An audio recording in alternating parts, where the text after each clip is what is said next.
আব্বু কোথায় আসছো বলো? ঐতিহাসিক ঐতিহাসিক কি? দিবর দিঘি। ঐতিহাসিক দিবর দিঘি, পত্নীতলা, নওগাঁ। আমি এখন যে জায়গাটাতে আছি এটা হচ্ছে দিবর দিঘি। দেখতে এসেছি আমরা। দিঘির মাঝখানে একটা দিবর দিঘি নওগাঁর পত্নীতলা একটি ঐতিহাসিক দিঘি যা পাল আমলে কৈবর্ত রাজা দিব্যক খনন করেন। এটি কৈবর্ত বিদ্রোহের সাফল্য এবং দ্বিতীয় মহিপালকে পরাজিত করার স্মরণে নির্মিত হয়েছিল, যার কেন্দ্রে একটি বিজয় স্তম্ভ, কৈবর্ত স্তম্ভ রয়েছে।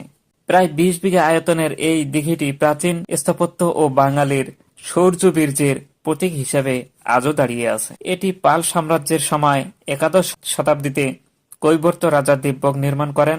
জনশ্রুতি আছে এটি এক রাতেই খনন করা হয়েছিল।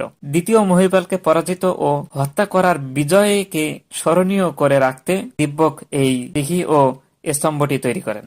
এটি ছিল কৈবর্ত বিদ্রোহের কেন্দ্রবিন্দু, যা বরেন্দ্র অঞ্চলকে পাল রাজবংশের হাত থেকে মুক্ত করার একটি গুরুত্বপূর্ণ ঘটনা ছিল।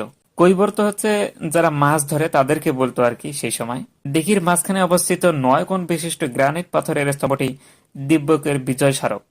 এই স্তম্ভটি প্রায় ৩১ থেকে ৩২ ফুট উঁচু ছিল বলে জানা যায়। দিবর দিঘি শুধু একটি জলাশয় নয়, বরং এটি বরেন্দ্র অঞ্চলের প্রাচীন ইতিহাস, স্থাপত্য এবং স্থানীয় মানুষের জীবন ও সংস্কৃতির এক জীবন্ত দলিল।